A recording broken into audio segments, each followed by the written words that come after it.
Hey, backcountry.church, welcome to Saguaro National Park in the wonderful state of Arizona, where while I'm recording this message, I need to make sure I keep a lookout for rattlesnakes on the trail, because as the National Park ranger told me, all the animals are out, and what's even better is all the cacti are blooming right now. Holy cow. I have never been a big fan of the desert, but man, this is worth checking out. Whoa. In fact, these cactus right here, those things grow about an inch a year, 1 inch a year. Talk about long-term growth. 1 inch a year, and they can live up to 200 years. Whoa, that's pretty cool. Well, we're in a series on David, episode 4 today. Right after this episode, I'm gonna show you around this beautiful park, which is listed in 2 districts, 2 different sides, an east and a west, cut off in the middle by the city of Tucson. So I'll show you around there, but in the meantime, grab the notes for today's message, and I would really love for you to share this message, write a review. It just helps more people connect with God, others, and themselves. And of course, we happen to emphasize through the enjoyment of nature, even when it's 90 degrees and you're walking in the desert. It's all good. Well, let's jump into today's message. Again, episode 4 of the series of David. So we've talked about how David was a shepherd. He was the youngest. He was the runt of the litter, so to speak, kind of like me. Different story.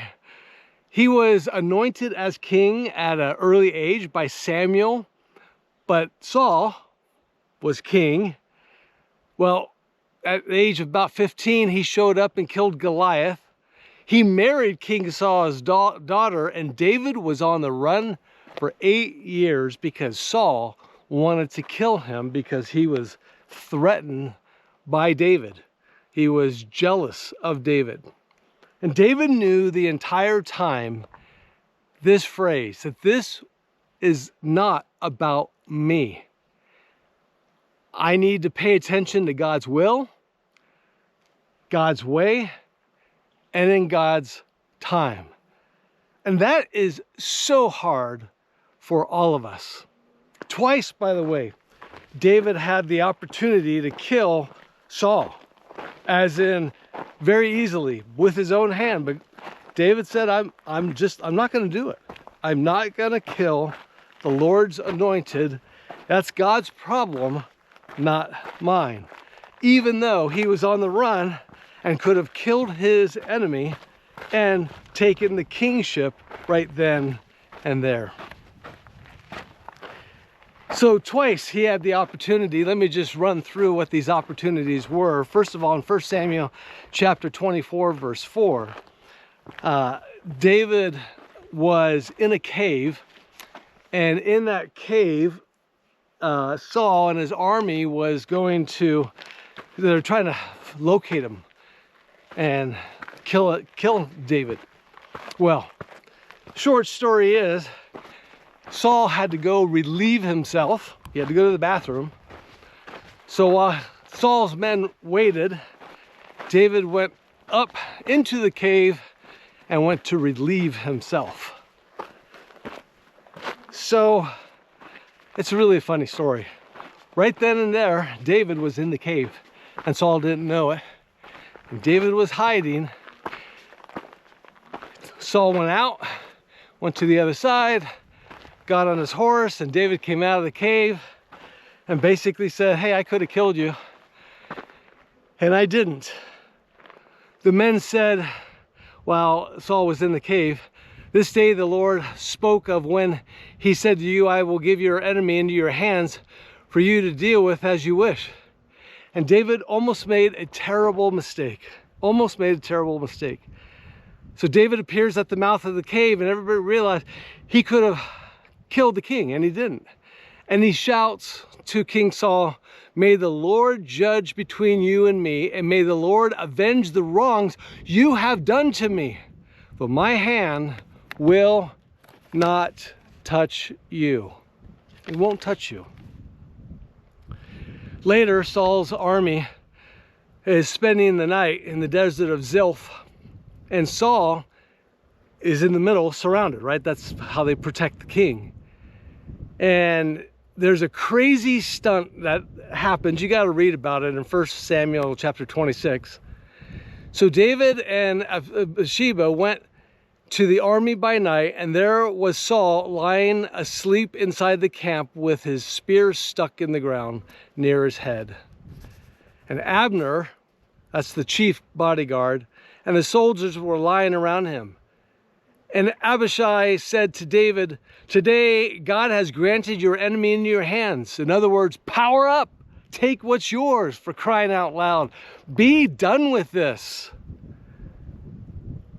Now let me pin him to the ground with one thrust of the spear. I won't strike him twice. In other words, I'm not going to mangle his body.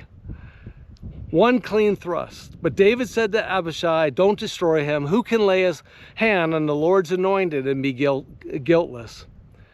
Abishai grabbed Saul's spear and water jug and said, "Hey, let's have some fun." So they left the camp, went up on the hillside, and they said, "Hey, Abner," you know, the king's bodyguard, "look what I have. You're not much of a bodyguard.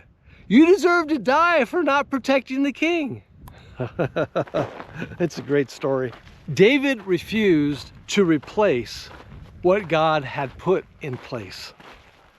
He knew it was God's will, doing it God's way, and in God's time. And that is, I mean, for me, that's a hard one. It really is hard. David said, "I refuse to violate the will of God to obtain the promise of God."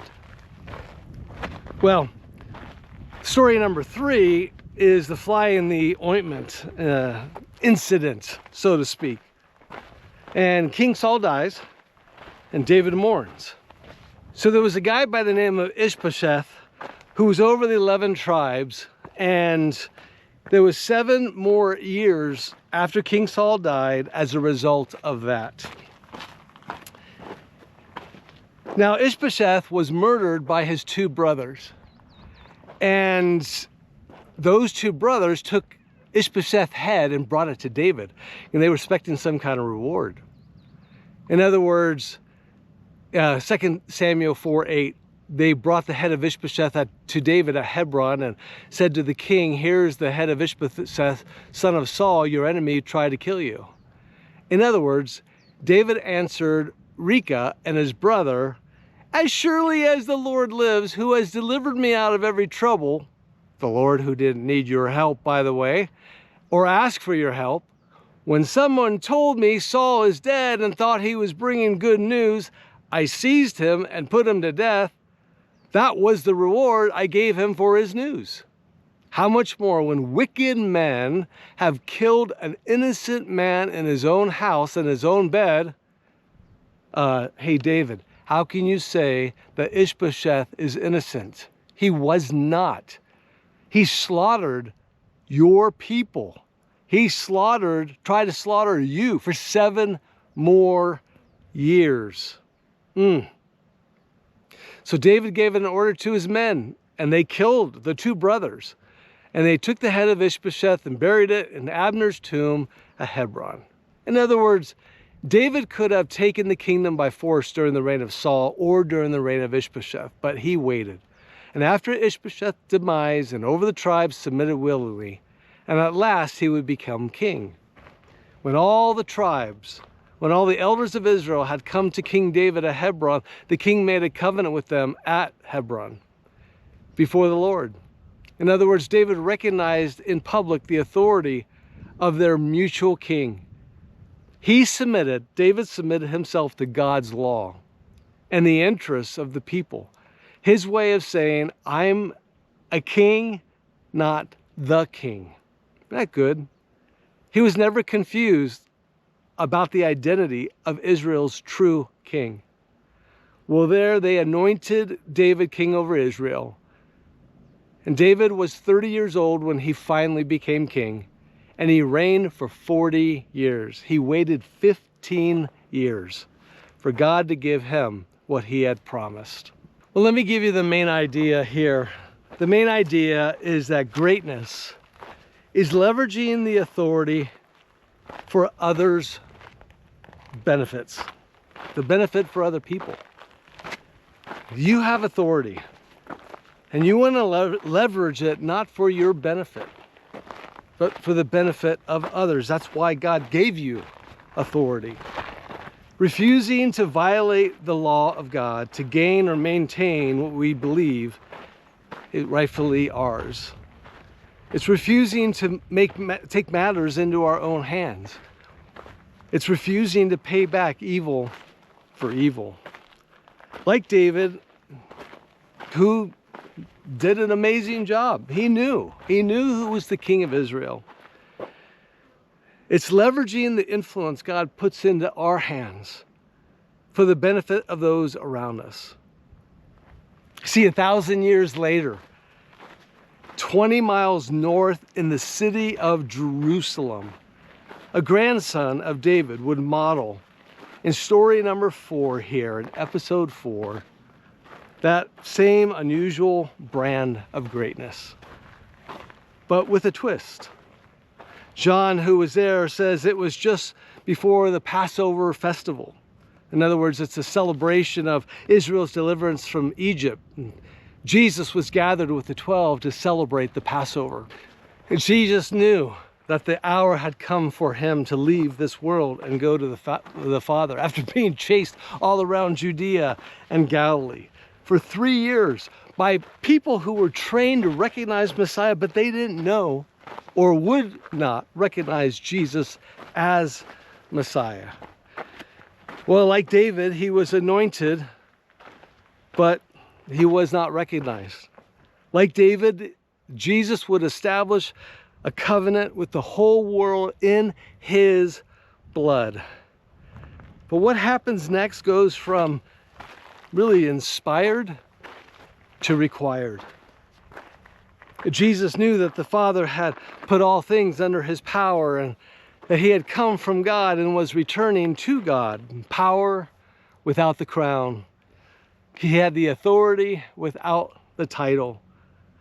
So Jesus got up. What would you do if you were the king? What would you do if you're the most important person in the room? So he got up from the meal, took off his outer clothing and wrapped a towel around his waist. And the disciples gasp. We have other people that do that. Servants do that. What are you doing? Teachers do not do that. So he got up, put the towel around his waist, and after that he poured water into a basin and began to wash his disciples' feet, drying them with the towel that was wrapped around him. Then he sat down with a grin on his face, and they knew. They knew what he was going to say, but he said it anyways. Now that I, your Lord and teacher, have washed your feet, you also should wash one another's feet. I have set you an example that you should do as I have done for you. An example means that we don't necessarily wash feet, but we do serve each other. And so that's what, in David's example and in Jesus' example and Jesus' requirement to his followers, look for feet to wash. You today, me today, look for feet to wash. Jesus was very clear. If I'm not too good to wash feet, then neither are you. When you start to think you're somebody, or maybe you start to think you're something, or when somebody hands you the keys, maybe even to the corner office, when somebody gives you the opportunity of a lifetime, or even hands you a crown, look for feet to wash. It's not about you. It never has been about you. And by the way, it never will be. Perhaps the greatest indicator of our maturity is how we handle authority, power, and influence. Mark tells us, for even the Son of Man did not come to be served, but to serve.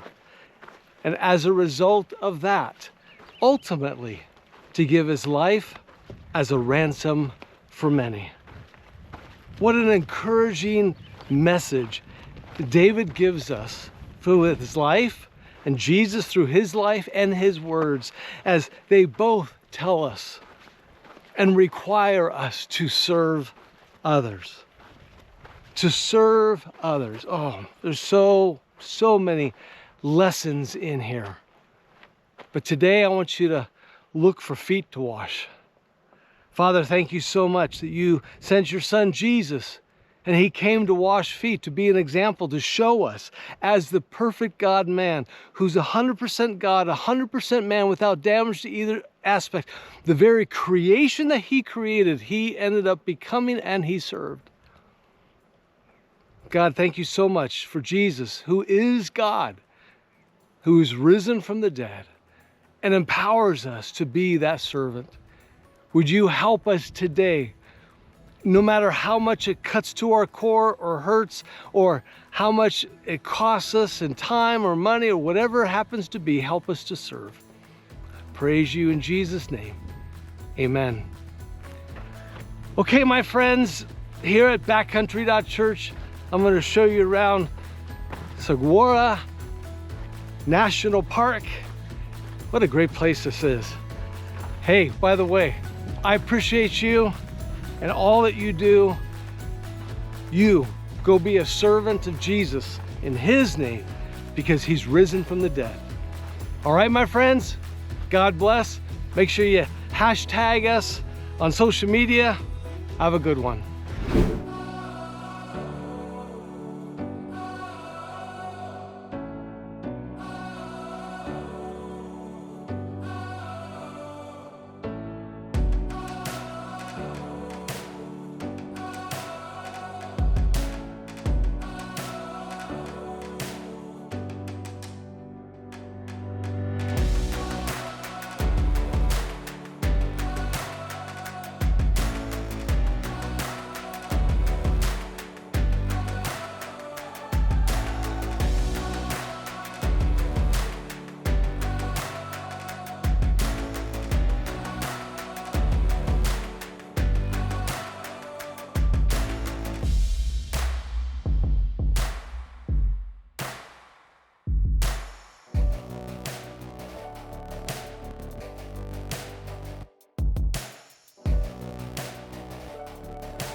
By the way, if you go to the Apple App Store or Google Play, download backcountry.church app. Join us there.